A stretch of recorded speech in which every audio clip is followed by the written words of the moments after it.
las cámaras y por primera vez en una... Señores, buenas noches. Buenas noches, ¿Qué pasó, Chucho? Hoy tenemos un invitado de lujo, don Jesús González Schmal, a quien agradezco personalmente y a nombre de todos que nos dediques esta hora, que espero salgas de buen humor después de las preguntas que seguramente ya te prepararon y ahorita nomás te estaban sondeando a ver por dónde entrar.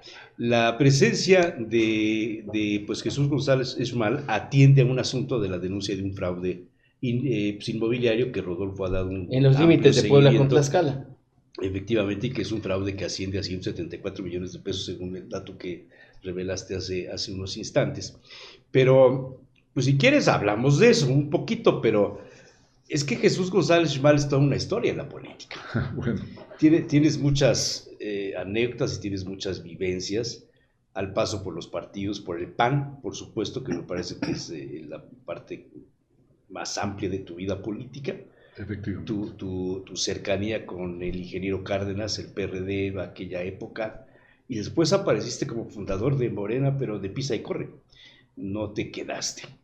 Y hoy día hay muchos temas que, pues no sé, ¿tú cómo ves lo que está pasando en la política de México, Jesús?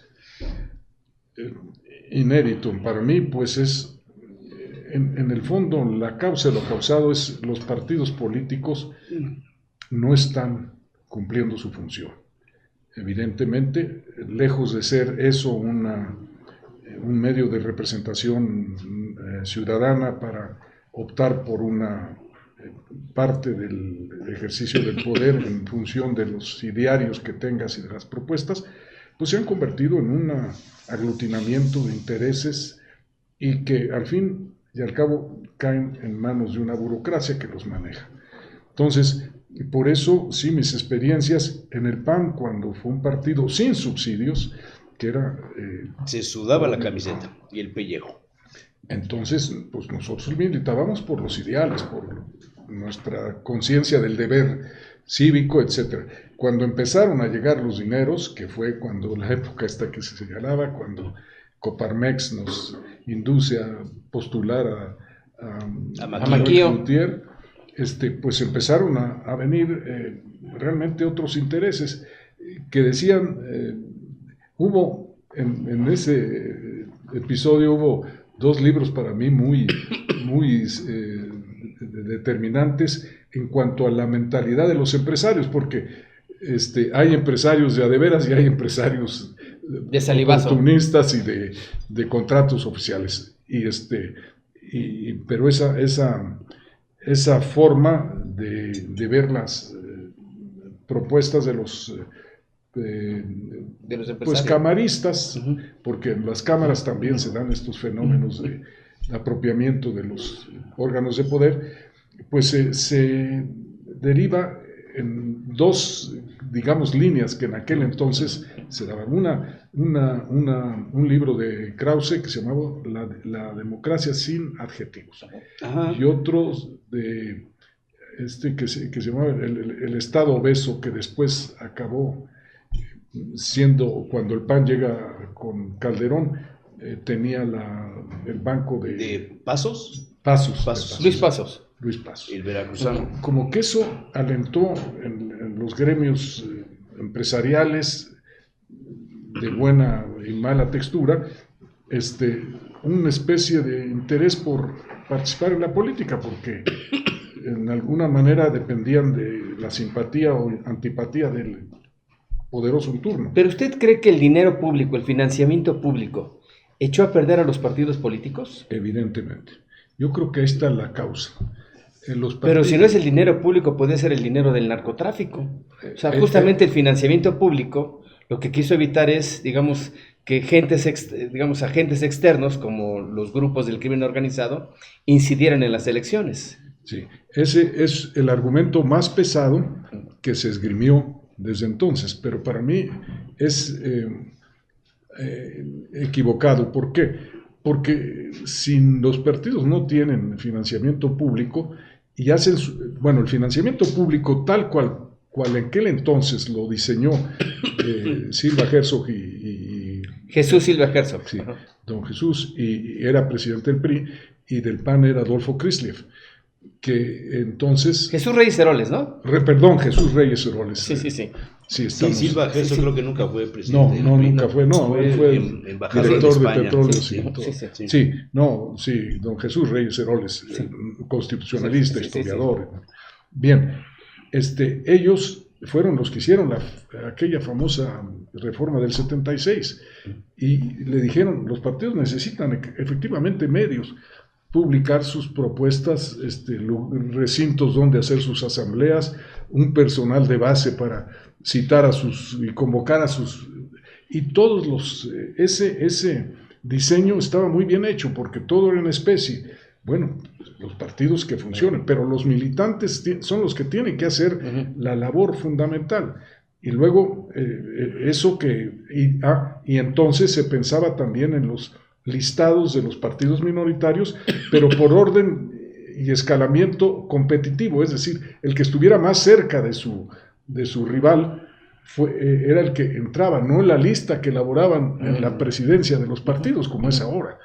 Ese modelo se prostituyó, y al final, bueno, pues denles dinero, ya que hagan como cada quien quiere, y no se pongan en la complicación de que las listas del que más votación cercana tuvo a su oponente sea el que entre por primer lugar, y se fue relajando hasta convertirse pues en lo que es hoy, un negocio de reparto de curules y de un manejo de presupuestos ya exorbitantes. O sea, de los grupos de poder.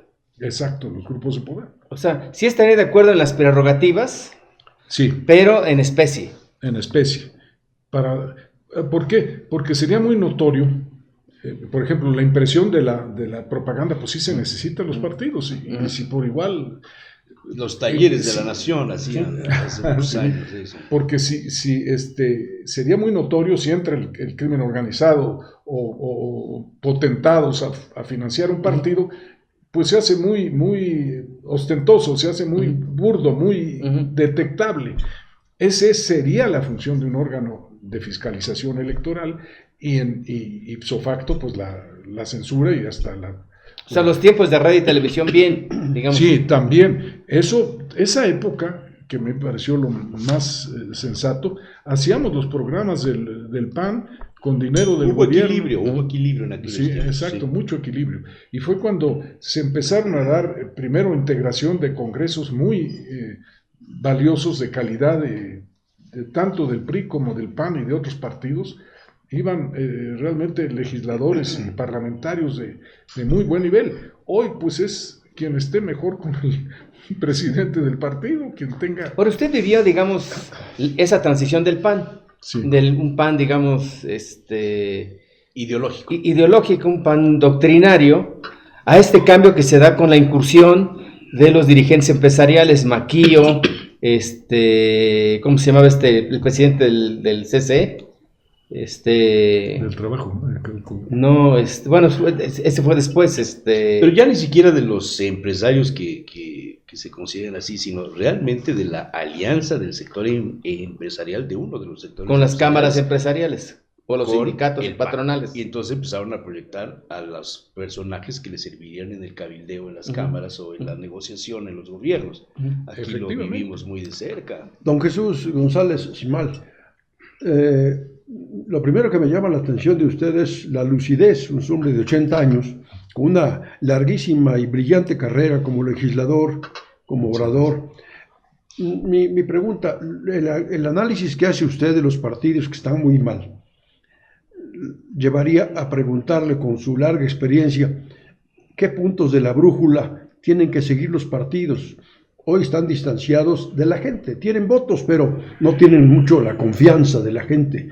¿Hacia dónde debieran orientar los puntos de la brújula a los partidos? Había una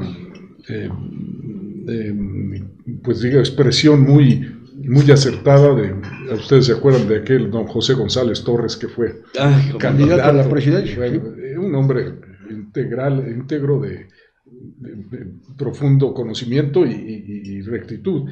Él decía, es que los partidos, antes que nada, son formadores de conciencia y deben convertirse en talleres y escuelas de la democracia, por simple respeto al principio de petición. Yo no puedo dar lo que no tengo.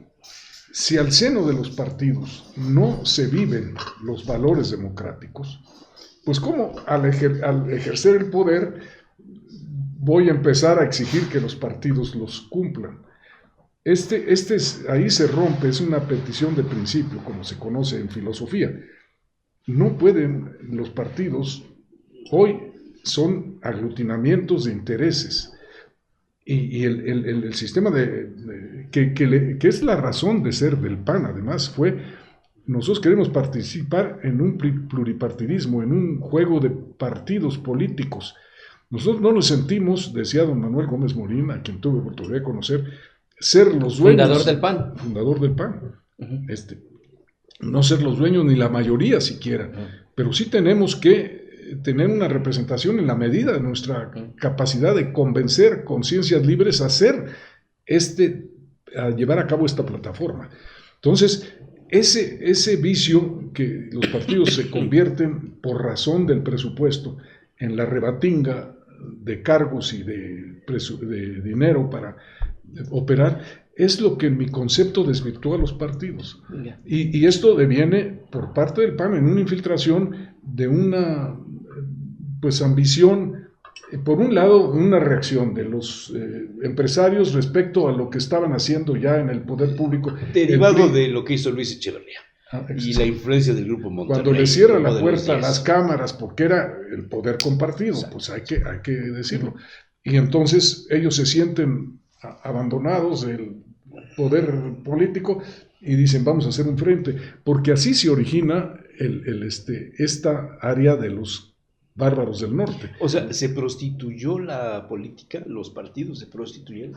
En unas pocas palabras eso. Se desvirtuaron, se desintegraron éticamente. No van al valor de compartir con otros una visión de política y la exigencia de un ejercicio riguroso del poder sobre la ética. ¿Qué lo lleva a romper con el PAN? Porque usted fue candidato presidencial o precandidato y su contendiente era Maquillo, Manuel J. Cloutier. Efectivamente. Había habido ya un conflicto interno en el partido porque... Los neopanistas y los doctrinarios, ¿no? En la convención donde salió Cloutier... Digan nombres, compañero. En la convención donde eligieron a Cloutier, hubo por primera vez en una convención del PAN acarreados. Sí. Entonces, nosotros impugnamos el resultado y dijimos, bueno, pues no es posible. Total, sí. O sea, ¿no eran militantes? No. Empezaron a llegar camiones de repente con credenciales. Al estilo PRI. Fue una infiltración lenta.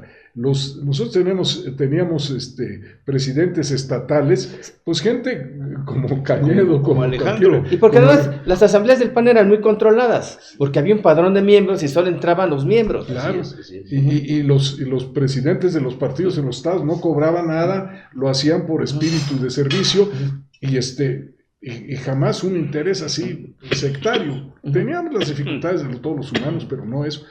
Y de repente pues llega la postulación de Maquillo y vemos, oye, pues que ven a tal delegación, vienen y en el padrón no están, y sí están, y total, pues, pero de todos modos vamos a hacer el procedimiento, y pum, sale Cloutier. Lo impugnamos y no se le da curso a nuestra impugnación, y entonces empiezan, por cierto, desde el punto de vista del liderazgo moral, pues González Torres, que dijo esto, ¿qué estamos haciendo aquí? Vamos a colaborar a que otros manejen la política al estilo PRI, pero ahora con el emblema del PAN, ¿no? Uh-huh. Y entonces... Y ahí vino el cisma. Ahí vino el cisma. ¿Es cuando crean el foro doctrinario? Es cuando hacemos el foro doctrinario. Ganamos, por cierto, un amparo contra una resolución del entonces Instituto Federal Electoral, que estaba Goldenberg. Uh-huh. Porque nosotros quisimos registrar en la primera instancia un partido político del Foro Democrático. Los que nos separamos, Jorge Eugenio Ortiz Gallegos, en paz descanse, Pablo Emilio Madero, Batis, Entonces, ¿Y en Puebla eran qué? Teodoro Ortega, ¿cómo se llama esta diputada? también Teodoro Rosalía. Rosalía. Su esposa. Sí, sí, sí. Rosalía. Todos esos. Rosalía Ramírez de Ortega. Ah, sí. Y hicimos todo el enjuague de conseguir las firmas y todo lo demás, y nos fuimos presentamos los estatutos. Entre los estatutos estaba el partido no recibirá subsidios oficiales. Y entonces nos lo impugnan, y entonces les decimos, bueno, pues eso no puede ser, no, pero es que además ustedes tienen, tener en 20 estados registro y nos faltaban unos 2. Entonces, ¿pero qué es más fuerte? Pues una cosa u otra. Y nos fuimos a un amparo contra la resolución del Instituto Federal Electoral de entonces y lo ganamos. Y nos dijeron, sí, ustedes cumplieron con el requisito de volumen de militantes y de presentar unos estatutos. En donde no tiene pérdida, tienen que darles el registro. Fuimos al instituto, estaba Goldenberg, y dice, bueno, pues, y entonces el instituto impugna la resolución, se va a revisión del amparo, y entonces fue don José González Torres el que dijo, ¿qué hacemos aquí? Dijo que no tiene caso, estamos jugándole al tonto, pues, no se puede. Y nos convertimos en un grupo dentro del PAN, doctrinario democrático, como le llamamos, y poco a poco se fue diluyendo hasta hoy prácticamente. O sea, del PAN que tú militaste, lo que viviste y la gente con la que estuviste trabajando en un proyecto de nación, ya no hay nada. No. Ahora se firman los acuerdos en tu estado, en Coahuila. Pues ahí está Coahuila. ¿Cómo viste? Y hasta notarías piden. Cortés ahí. ¿Cómo viste eso? Es triste, pero así se degradó el partido a una pugna ahí de intereses.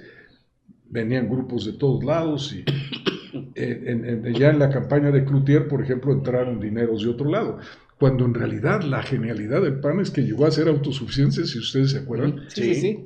Había un tesorero hacían rifas y hacían colectas y rifábamos coches. coches. A mí me tocó ser presidente interino porque Vicencio Tobar Tobar. Sí, en la elección de Madero, cuando estaba en la campaña de Madero, lo metieron en el hospital y se echó 2-3 meses, y yo era secretario general y me tocó ahí. Y teníamos autosuficiencia económica con esos ingresos, y les compramos a los distritos una camionetita y les rentábamos un localito, y todo estaba articulado y teníamos una gran independencia. Y entonces, pero llegó ya esta influencia de que no, la democracia sin adjetivos, hay que entrarle al poder. Oye, pero los medios tienen que ver en esto, pues vamos generando, habíamos ganado Ciudad Obregón, Monclova, en fin, teníamos ya bastiones. Algunas capitales. Sí. Entonces, pues empezaron, no, que ustedes son soñadores y que románticos. No, pues es que tenemos que crecer, pero con independencia. Ahí fue donde se da el cisma. Sí. Y en una convención que se celebró por ahí del 88, que quisimos parar esa inercia que ya llevaba el partido, pedimos cuenta, Pablo Emilio, oye, pues aquí vemos que la campaña de Cloutier y todo, queremos saber de dónde está saliendo esta lana y por qué, y no se nos... Antes el tesorero era muy riguroso. ¿Quién era el presidente del PAN? Vicencio, en aquel entonces. Abel Vicencio Tobar. Y no, pues que espérense y que no, y ya cuando nos quitaron la palabra, me acuerdo muy bien que yo utilicé mucho el paralelismo de cuando el maestro Gómez Morín fue el presidente fue el rector de la Universidad Nacional, que le quisieron quitar la autonomía con una reforma de ley para que la universidad fuera, y él dijo, no, de ninguna manera, pues le quitaron el presupuesto. Y el maestro Gómez Morín mantuvo la Universidad Nacional con puros donativos durante un año, pero salvó la autonomía. Entonces, yo saqué ese ejemplo, decía, bueno, pues vivió en la pobreza la UNAM, y los maestros no cobraban, y los que habían tenido fortuna, pues ayudaban. y salvó su independencia. Y nosotros estamos entregándonos porque hay un libro que dice que el poder se gana con medios también.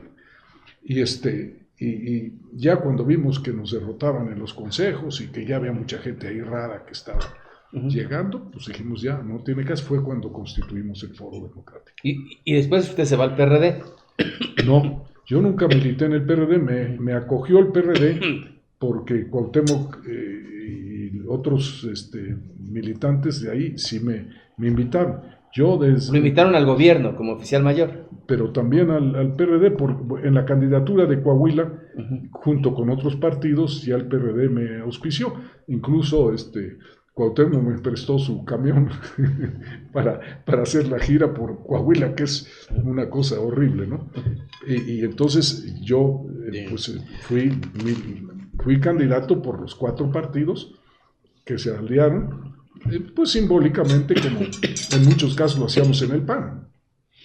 Oye, no Jesús, sé. Pero hoy Morena tiene una semejanza con lo que sucedió, con la forma en la que los partidos se fueron diluyendo y se fueron reagrupando, la inyección de dinero. Morena, ¿qué soy? ¿Cómo lo defines? Porque yo lo estoy viendo en el caso de Puebla como un movimiento donde los migrantes de otros partidos políticos son oportunistas. Están viendo la oportunidad de subirse al caballo de la hacienda, se diría antes, e ir en el caballo ganador.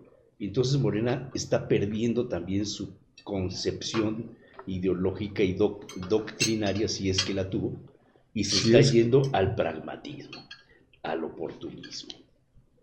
Por lo menos en Puebla es lo que estamos viendo. Sí.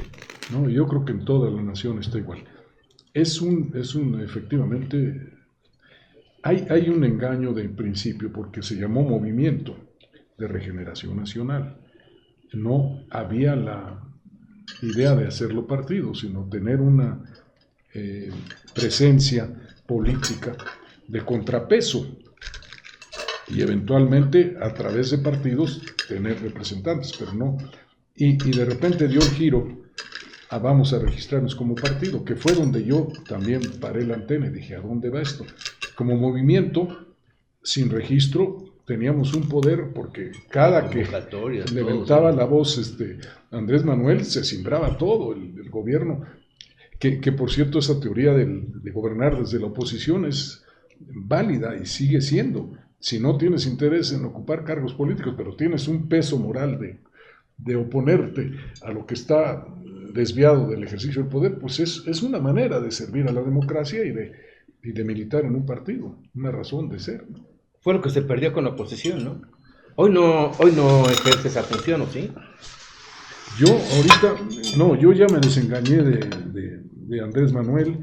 Es una metamorfosis, desde luego es una diferente persona de la que yo conozco. Uno era el candidato y otro es el gobernante. Exacto. Yo no sé si él premeditadamente agotó una etapa para después llegar a la siguiente, o si le vino espontáneamente. O las circunstancias. Porque no era la idea.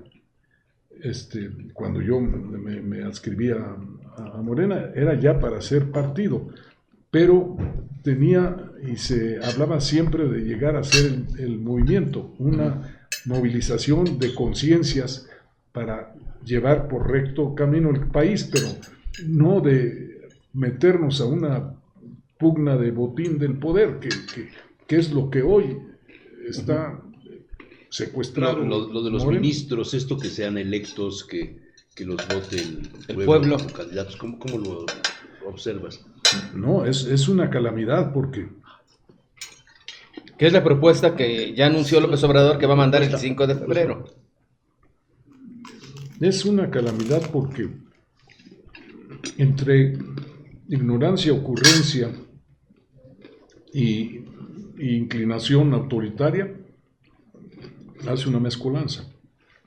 Es muy probable que no lo logre si es que los partidos siguen coaligados. Bueno, en principio no hay mayoría calificada para que consiga su plan C. Pero como dice él, yo pongo los elementos del debate.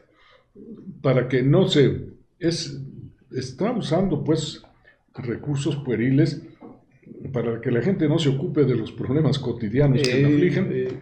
Vamos a jugar con que si son electos o no son electos. Y mientras avanzamos en lo que nos interesa.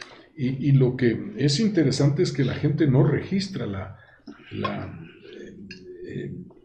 incongruencia y la pues degradación de Morena con esas cosas, ¿no? ¿Qué destino le ve usted a los partidos funcionando como están funcionando hasta ahora? ¿Tienen futuro o hay que empezar de nuevo? Definitivamente son la causa de lo causado. No hay democracia en el ejercicio del poder porque no hay democracia dentro de los partidos. Los partidos, en su concepción original, representar una fuerza, una parte del todo, con el sentido de una competencia legítima para arribar al poder, eso ya se ha desvirtuado. Se trata de partidos pragmáticos, como dice Jesús, y que quieren tener una tajada del poder. Tan burdo y tan directo como eso. Y por lo tanto, hoy con esos partidos, pues no tenemos mucho futuro. Pero los partidos en sí mismos se han, digamos, desdibujado. Ya prácticamente no contienen partidos, sino coaliciones. Exacto. Entonces tenemos una coalición... Cacicazgos. Los cacicazgos se unen, ¿no? O complicidades. O complicidades. O sea, vivimos un sistema de complicidades. Pero además, digamos, coaliciones de partidos antagónicos ideológicamente. El PAN con el PRD o el PAN con el PRI.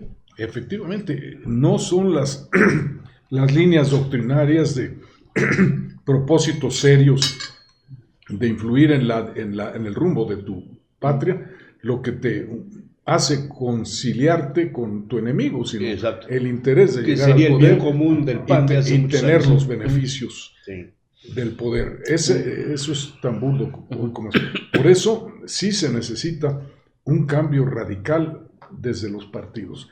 ¿Qué tendría que haber una reforma al sistema de partidos, una reforma al sistema electoral, una reforma política profunda? Pero habría que cambiar a los mexicanos, ¿no? Porque creo que el problema somos los mexicanos. Sí, la primera intención parecería de carácter formal, legislativo.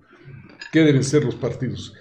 Evidentemente que se necesita ese marco, pero es mucho más el sentido y la conciencia de la funcionalidad de los partidos y del compromiso de cada ciudadano en el colectivo que la estructura formal, porque hoy fiscalizan, hoy según esto los derechos de los militantes se cuidan, hoy los presupuestos se tienen que dar cuenta, todo eso está en la ley, pero no está en la práctica, no opera.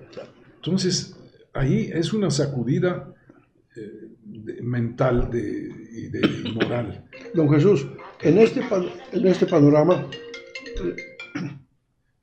porque es la señora y ahí en este panorama, la sociedad también tiene una parte de responsabilidad. Es decir, no tenemos un gobierno de calidad y tampoco tenemos una sociedad de calidad.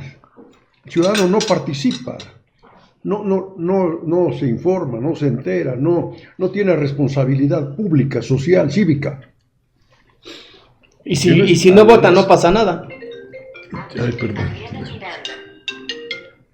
No se Te llamo, Adriana. Está efectivamente una sociedad infantil. Todos estamos discutiendo quién va a ser el patrón, quién va a ser mi padre, quién me va a decir, pues que el presidente. Y de ese trastocamiento de la responsabilidad ciudadana, se da el fenómeno de que entra al poder quien tiene más capacidad de mentir y que le crean, de organizar multitudes para fanatizarlas, de generar grupos para mantenerse, de modo que sí es la sociedad, obviamente, en mi concepto, totalmente dependiente mentalmente, psicológicamente, de quién va a ser el próximo patrón en el poder. En vez de decir, somos en el concepto de la soberanía nacional, somos los depositarios, como dice la Constitución, pues sí, nada más que nos sirve para darle el apoyo a quien creemos que nos va a resolver el problema, no a quien debemos obligar a hacerlo en el ámbito de sus capacidades y de sus facultades y de sus medios para hacerlo.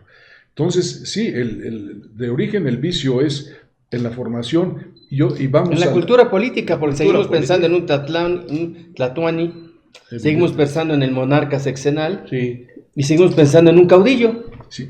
Y en que si te mueves no sales a la foto. Y ahora nos explicamos por qué en el régimen de la Cuarta Transformación quieren la educación. Porque el mantenimiento de ese estatus mental dependiente depende del grado de educación, no de instrucción, de formación que nos den en la escuela. Claro. Y a menor educación, mayor capacidad de manipulación. Obvio. Oye, Jesús, la vez pasada que platicamos, hablamos mucho del fraude inmobiliario del rancho de la Covadonga, pero ya casi en la segunda copa de vino salió un tema que yo dije, ¿qué? ¿Tú estás ahí metido? ¿Qué onda? Mario Aburto. ¿Puedes comentar algo de Mario Aburto?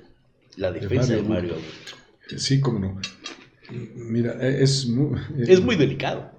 Pues no, mira, yo al contrario, yo creo que es una herida que tenemos abierta los mexicanos, de nuestras generaciones que fuimos conscientes de todo lo que ocurrió, que es indispensable cerrarlo, saber qué pasó ahí. Entonces, a mí me tocó en aquellos entonces, con Luis Donaldo, fue el miembro de la legislatura en donde yo estaba, lo conocí porque estuvo presidiendo la comisión de presupuesto nada menos, y tuvimos cierta cercanía. A mí me impactó. En ese tiempo precisamente nosotros salimos del PAN. Incluso yo tuve pláticas con él y le dije, evidentemente tú estás... Él me quería convencer de que iba a romper los moldes del PRI para hacer un partido nuevo. Y él quería la renovación moral. Y por otro lado estaba Echeverría con que quería el partido Solidaridad, si ustedes se acuerdan, hasta Salinas. Entonces, ya cuando era candidato, se dio esa confrontación. Y yo incluso le dije, mira, vas bien, cuando hizo una crítica del sindicalismo oficial comprado, cuando hablaba de la autonomía de los órganos electorales, que se empezó a confrontar, y cuando hablaba de la cultura del trabajo contra la cultura del privilegio, pues estaban ya dándose de cachetadas, ¿no? Ese cuadro yo lo vivía ahí cerca porque él tenía hasta cierto, así como estábamos desayunando, se sentaba y me decía, oye, ¿cómo ves acá? ¿Y cómo ves? Entonces a mí sí me dolió mucho. Ese día supe yo lo que pasó en Tijuana y me quedé pensativo, ¿cómo este muchacho hizo esto y para qué? Aburto, sí. Y siempre me quedó la duda. Llega a la presidencia de la Comisión de Derechos Humanos esta muchacha Rosario Piedra, hija de doña Rosario Ibarra, con quien también compartí una legislatura y nos identificamos mucho, y además yo me solidaricé con ella toda la vida. Pues nos poníamos hasta retratos del hijo aquí cuando el informe presidencial, porque bueno, no se valía que hubiese lo que le hicieron perdido a ella, a su hijo, sí. independientemente los desaparecidos de esa qué época, pasó o no pasó ahí. Entonces me invita Rosario cuando viene una imposición que se hizo muy fea con ¿cómo se llama? Con la complicidad del Senado, y la aprobaron ahí al vapor y creo que hasta salieron votos de más. Entonces le dije, mira, yo no tengo ahorita interés ni capacidad para dedicarme a esto tanto tiempo. Yo lo que te ofrezco es, te ayudo un tiempo, te trato de preparar jóvenes para esto porque hay que reformar todo. Y después yo me voy a los 2 años y sin problema. O sea, ¿la asesoró legalmente? como Sí. presidenta de la Comisión Nacional de Ella Derechos ya Humanos. estaba presidenta, sí. Ujú. Y tenía un Francisco Estrada como escudero. Y entonces me dijo, sí, cómo no, con todo gusto. Entonces fue cuando me integré como primero como externo y después ya, pues que aquí tienes tu oficina y aquí. Y me empezaron a dar asuntos a Yosinapa, este de Aburto, ahorita que afortunadamente sacamos también a las mujeres estas de Allende, Coahuila, etcétera. Y empezaba yo a hacer mis trabajos allá adentro y todo lo demás, y cada vez veía yo más obstáculos para seguir. Por ejemplo, con lo de Ayotzinapa, bueno, yo te dije que venía con todo, pero no me das acceso al 7º batallón de que estaba allí en Chilpancingo, pues ¿qué puedo hacer? Y luego, con Aburto, le dije, bueno, pues ya estamos en este estadio, pero ya se nos va a vencer el término para interponer un amparo. ¿Usted amparó a Aburto? No pudimos porque no tiene... Bueno, sí tiene un amparo, ¿no? Sí. Por el que podría salir en hice. marzo de este año. Lo hice yo con la Defensoría Pública del Poder Judicial Federal, igual que el otro amparo por las torturas. Bueno, ese amparo lo gana. Esos dos, amparos, los dos, tú los junto tú con los gestionaste. abogados de la Defensoría Pública. Tuvimos afortunadamente mucha empatía con el... entonces estaba otro director después estuvo bueno, ahorita se me van los nombres. Tuve muy buena conexión con la Defensoría Pública y ahí fue yo donde rompí con Estrada. Oye, tú estás yendo a la Defensoría Pública. Le dije, pues es mi papel, pues tengo que defender porque la queja de Aburto fue malos tratos Y tortura. Y tortura. Y luego ya lo que a mí me abrió los ojos fue una que yo no la conocí, una declaración del papá de Luis Donaldo en la campaña de Miguel Alemán en Veracruz, donde él le declara a un reportero, el que está en la cárcel no es el asesino de mi hijo. ¿Eso declaró el papá de Luis papá Donaldo? De Luis Donaldo. Y me he callado, porque ya era senador, me he callado por miedo a la represalia y por cobarde, así se dice. Hijo, dije, a mí ¡Qué fuerte! Sí, y está, no estuvo, ¿cómo se llama?, negada por él. Entonces el Aburto que está en la cárcel, que va a cumplir 30 años de sentencia, ¿no es el Aburto que mató a Colosio? Sí, no dos es Aburto, Manuel. Es Aburto, es Mario, pero no lo mató. Ese es el tema. No es el asesino de Ese es Colosio. el tema. Es lo que dice el papá, no es el asesino de mi hijo. Ahora, ¿cómo? Perdón, tengo una bronquitis que bueno. ¿Cómo llegas a estos días ya, faltando 2 meses para los 24 años, para los 30 años, perdón?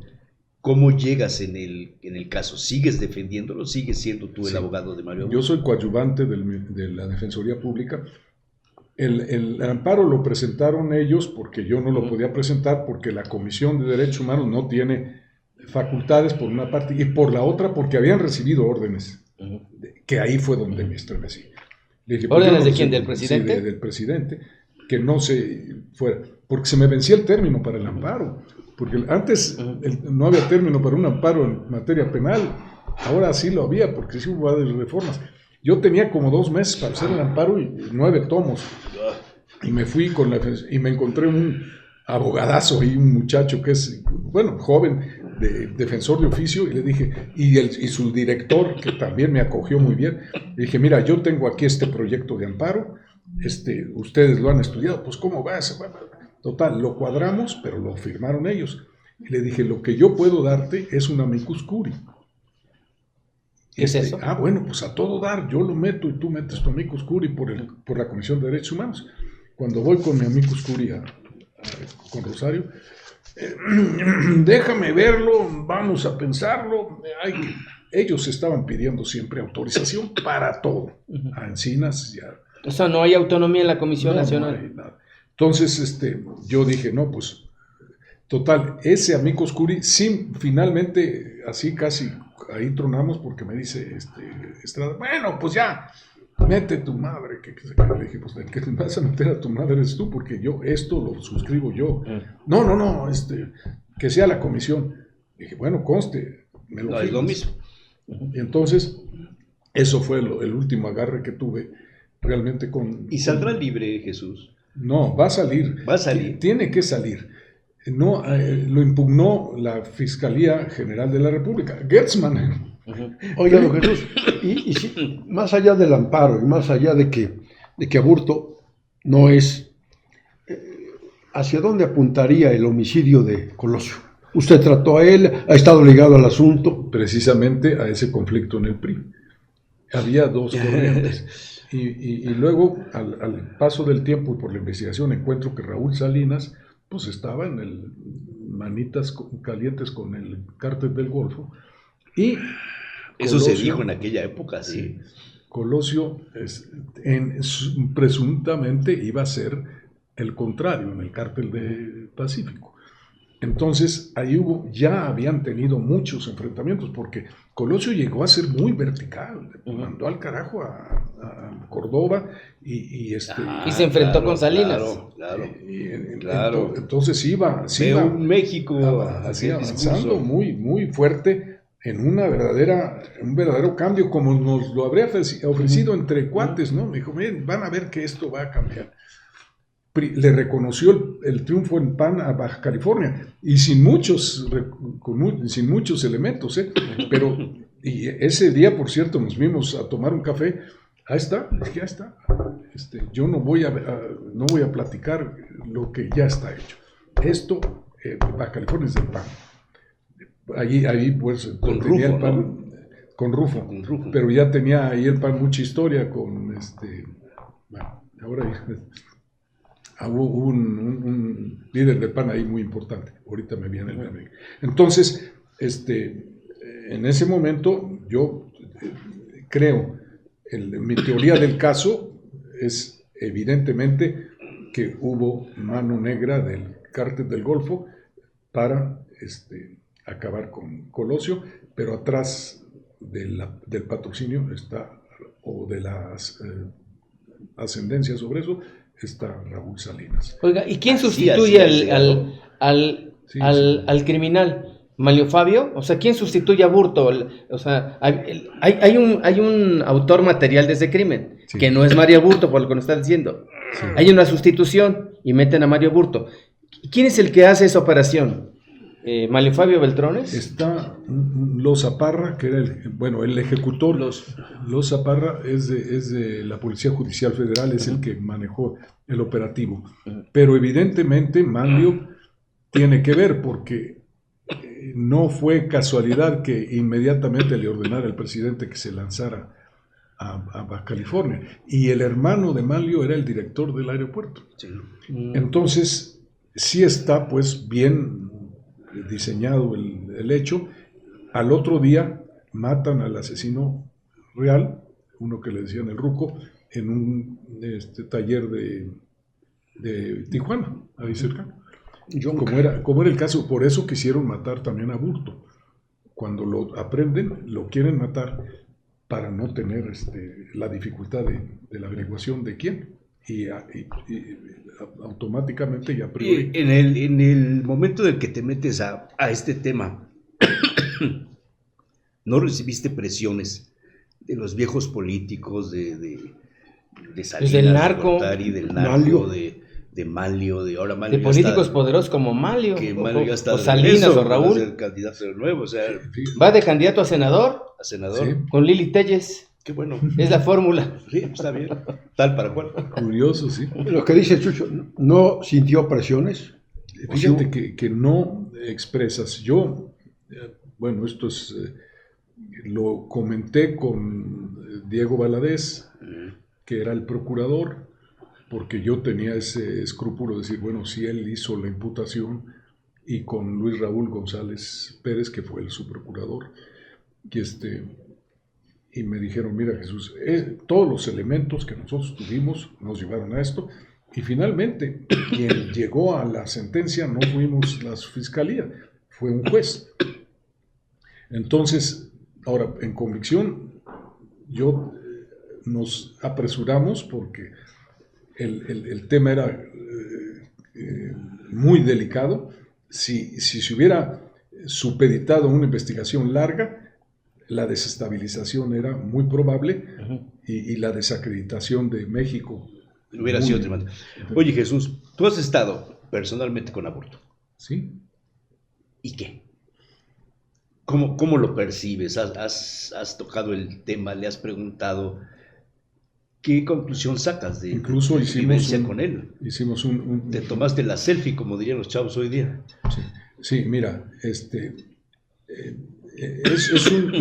un hombre con una egolatría tremenda. Él se siente ya un personaje de la historia que tiene los rasgos psicológicos que le advierten los estudios psicológicos uniformados, porque todos llegan, sí tiene esa tendencia, evidentemente, pero él niega haberlo hecho. Y incluso le hicimos ahí en mi oficina una teleconferencia, ahí la tengo y se las paso con todo gusto, donde él dice, yo no soy el autor, soy un chivo expiatorio, y yo sé quién fue el autor, y lo dice quién, el ruco, y lo tenemos identificado. En la infinidad de videos que vi, no hay nada categórico desde el punto de vista de criminalística que lo identifique la mano como la de Aburto. Aunque sus declaraciones han sido contradictorias. Él en Absolutamente. algún momento reconoció que sí participó, pero que no lo quería matar, que nomás quería llamar la atención. Eso fue parte, efectivamente. Fue parte de la estrategia. No, pero digamos, el propio Aburto lo declaró. Sí, no, varias veces efectivamente lo dijo.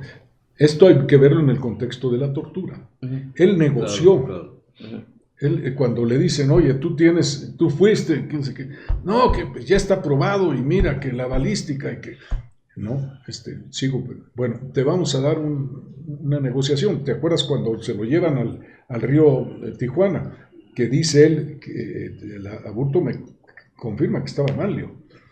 Entonces, ahí, envuelto en un colchón, y le dicen, te va a hablar el presidente de la República, si tú ayudas, nosotros te ayudamos, el presidente te va a dar las gracias. Entonces, Aburto, imagínate ese cuadro, que sí, que no, de ninguna manera, yo no fui. Total, pasan ese trance y lo vuelven a tener. Bueno, ¿Y si le habló el presidente o no? no, era puro cuento. Él, según esto, él no aceptó hablar con el presidente. Si lo tenían ahí en la línea, vete a saber. Y entonces ya van a la negociación. Dice, mira, te vamos a poner, si tú fue por accidente, te sacamos en 2 años. Si es esto, y te damos tanto. No, pero yo no puedo, y que sí puedo. Total, hubo una tensión ahí muy amplia, y finalmente, por eso es que hace muchas versiones de lo que pasó, que se volteaba, que no se volteaba, que sí lo mató y que no lo mató. ¿Que los hijos viven en Estados Unidos? Sí, eso me convenció mucho. Yo estuve con la familia, desde luego, y con gente del FBI, y la familia vive en absoluta tranquilidad allá. Cuando los refugian, primero y ahora son residentes, y los hijos... van como refugiados. Sí, y pasaron ya calidad de residentes y de ciudadanos. 2 de los sobrinos de Aburto fueron premiados por el presidente Obama en Los Ángeles. Es una familia normal. El papá es carpintero, hace casas, y el otro hermano, Rubén, con el que yo hablo con mucha frecuencia, es también carpintero, y son gente que viven en una clase media de allá, muy absorbidos por la cultura norteamericana. Entonces, y se siguen llamando Aburto. Que pasó eso, alguna vez alguien los descubrió y lo publicaron allí en Los Ángeles. Aburto les había mentido a los sobrinos de que estaba trabajando en Tabasco, en una obra, y que no sé qué. Y cuando salió la nota de que Mario Aburto asesinó a y vive su familia en Los Ángeles, tuvieron un choque durísimo ahí, porque los niños no querían aceptarlo, y y cómo nos mintieron y por qué mi tío Mario nos decía que estaba ahí, quién sabe. Qué fuerte. Otro de los datos muy significativos para mi análisis fue: Aburto ha sido cambiado a 4 reclusorios, sin razón, solo en el único que debía estar, que es en el de Tijuana, por razón de la ley de ejecución de sentencias, sí. de la proximidad familiar. Luego estuvo aislado, ¿cómo se llama? Sin poder hablar con su familia. Todavía le recortan las cartas, donde él, cuando yo lo vi a los 27 años de prisión, no sabía cómo era su mamá, su cara, ni se podía identificar. No le habían dado acceso a su expediente. Cuando yo se lo llevé junto con el Ministerio Público de Toluca, estaba asombrado y se puso a estudiarlo. O sea, durante 30 años los mexicanos hemos sido engañados con un magnicidio. No, más, vamos como 80. Fue en el 94, ¿no? 94. 94. Desde la Revolución Mexicana. Bueno, pero digamos con el magnicidio. Sí. Entonces, ¿es un hombre cuerdo? Sí, bueno, él recurrió espiritualmente a una iglesia evangélica que lo ayuda, y él tiene mucha fe en Dios y la justicia, y te habla de eso y del bien, y cuando declara, traigo aquí incluso cuando declara, dice: yo no quiero ni venganza ni desquitarme de nadie, quiero que esto no vuelva a ocurrir. Es muy sensato, muy cuerdo. Yo le regalé unos libros y me los reseñaba, sí los lee y los reseña. Está estudiando Derecho por línea. O sea, usted como su abogado defensor podría asegurar que Aburto es inocente, él no mató a Colosio. Yo te puedo asegurar 2 cosas. Si conozco tan a fondo las torturas, que desde la aprehensión, porque le rompen la columna vertebral, que eso es lo que no se sabía, todavía tiene una dolencia, desde la tortura, yo te puedo decir, invalida todo el proceso, porque es el efecto, como incluso que ahora salió tan mal de la corte, fue Saldívar el quiso el efecto corruptor del proceso, que valió en el caso de Cassés. Si hay un vicio de origen, de la francesa, sí. Invalida. Eso es lo que yo estoy seguro. No tengo, así que tú digas, no tuve que ver, la pistola la traía. O sea, no metes la mano del fuego por él, vamos a decirlo así. Me cuesta todavía trabajo, me inclino más porcentaje que no. No obstante, tampoco le veo móvil, aun cuando sus ¿cómo se llama? Elevaciones de egocentrismo pueden decir que haría alguna cosa así, pero no tengo. La familia incluso tiene antecedentes, sí, el papá tuvo algún homicidio en Michoacán, sí hay ese lastre que sí, y con un hermano creo. Entonces salieron de Zamora, Michoacán, a Tijuana un poco huyendo a protegerse, no tenían, yo creo que acomodo en su comunidad, o tenían ya cierto rechazo. Oye, entonces, si sale libre, ¿qué va a hacer? O sea, ¿sí va a salir en marzo? Unidos, en marzo, en rigor, tiene que salir.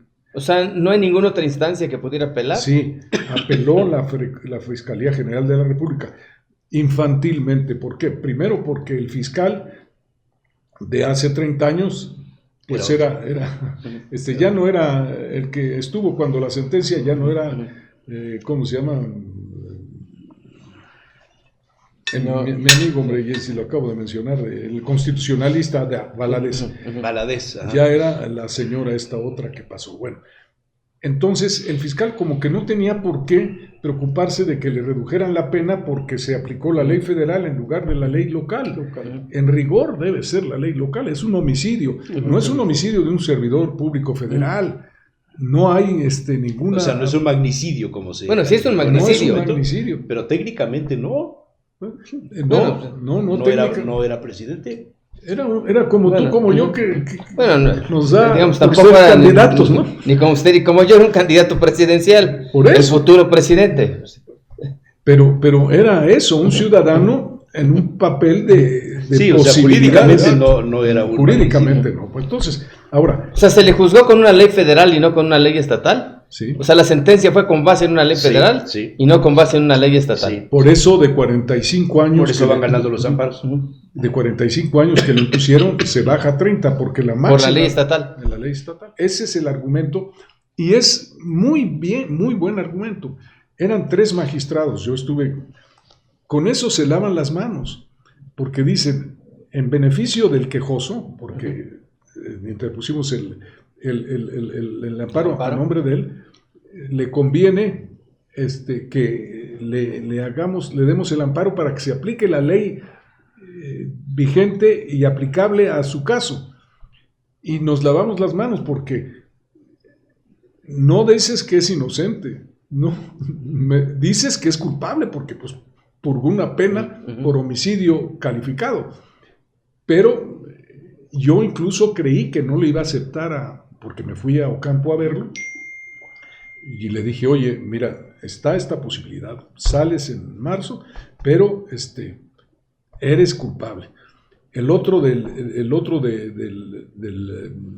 la tortura va a anularse el proceso. Si te quieren volver a culpar, ya te van a culpar con elementos y tú libre. Entonces, Ahora, ¿cuál es la voluntad del presidente López Obrador? Que salga. Lo que pasa es que ahorita el tiempo es para él muy inconveniente. ¿Qué va a hacer con una bronca de ese tipo? Porque esto es un efecto que va a tener en lo electoral probablemente y en lo internacional también. Sí, pues va a estar en plena campaña. Si sale en marzo, las campañas se inician en marzo. Incluso yo creo que esa es la intención oculta de Gertz, diferir, a ver si pueden limitar la Hasta después de las aplicación elecciones. Después de las y elecciones. después votarlo para entonces. Don Jesús, Qué interesante. con base en sus ideas que son tan brillantes y sus experiencias, ¿no tiene libros o no piensa escribir algún libro sobre esto? O sobre, en general, su vida. Bueno, sí tengo muchas ganas. Tengo 2 libritos, uno hace muchos años cuando era yo todavía joven, hice uno que se llamaba A la democracia sin violencia, que es mis ideales eran gandhianos, podíamos llegar a la democracia pacíficamente. Y el segundo que hice fue del Congreso Constituyente del 17 por cuenta de los diputados que concurrieron por la Ciudad de México al Congreso con Carranza. Yo soy muy carrancista en el sentido de que me parece un hombre de Estado sensacional. Pues un tercer libro que sea la historia de Aburto, de Mario Aburto. Y esto, no solo el libro, sino el documental. Un documental, claro. Tengo ganas de hacerlo. Pues yo creo que muchas productoras, Netflix, están interesadas en hacer un documental, ¿no? Claro. Sí, se han hecho muchos de él, pero en la condición de ahí. Pero En él el está. papel de Mario Aburto. Sí. Tú tienes un parecido ahí. Físicamente. Muy bien. Pero sí, lo vamos a hacer. Oye, Jesús, Dios yo me presta te- vida. Pues muchas Te gracias. lo agradezco mucho. Nos dio una super exclusiva, ¿no? Sí. Pues no sé si una super exclusiva, Sí, yo pero creo es que que sí. platicar con gente talentosa y además con tanta soltura y transparencia, pues lo desearíamos de todos los invitados, ¿no? Tener siempre el mismo nivel y la categoría Jesús González Schmal y aguas con el fraude inmobiliario en el rancho La Covadonga. Sí, sí. Pues sí, es que me llama porque los patronos son gente de buena voluntad. Los del Valle. Los del Valle y los Aja. Que la abuela les heredó una tercera parte de su fortuna a una obra De filantrópica. caridad filantrópica. Eso me llama a ayudar, ¿no?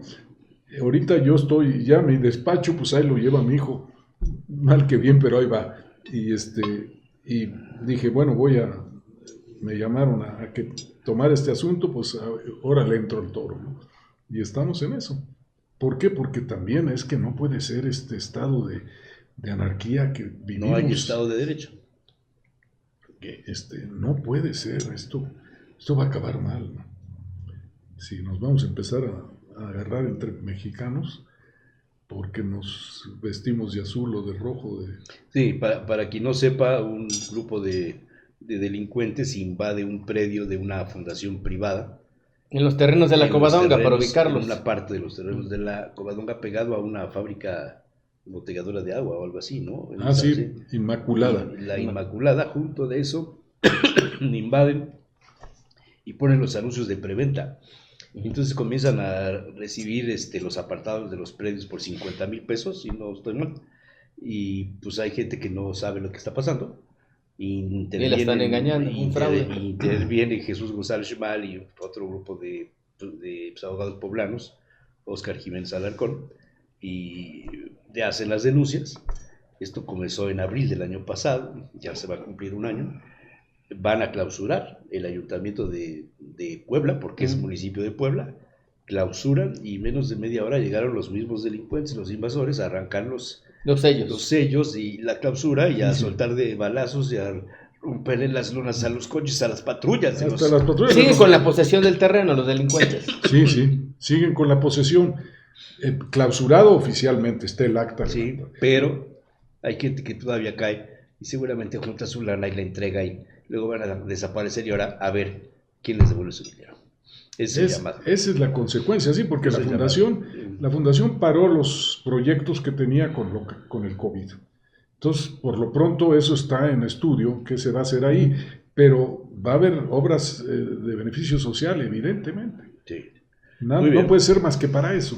Pues muchas gracias y buenas noches. Gracias, don Jesús. Muchas gracias. El privilegio ha sido para Encantado mí, de veras, conocerlo. con la calificación de ustedes, la calidad, pues estoy muy contento de estar aquí, Jesús. con la hospitalidad del tocayo en esta ciudad que me embelesaba desde que estaba yo chamaco, que venía con mis padres a visitar esta joya. Me encantaba Puebla, así que conozco todas las historias de las monjas en la persecución, que se encerraban y que no salían de los conventos. Y todo eso me impresiona. Muy bien. Perfecto. Pues, Gracias, Jesús. Gracias. Pues gracias a ti. La próxima semana. Gracias, Nat. Gracias, Flora. Carlos. Gracias. ¿De veras esta lo hiciste ahorita? Perdón, sí. Mira, nada más, man. ¿Qué nos hacemos foto? Qué grata entrevista, qué grata charla.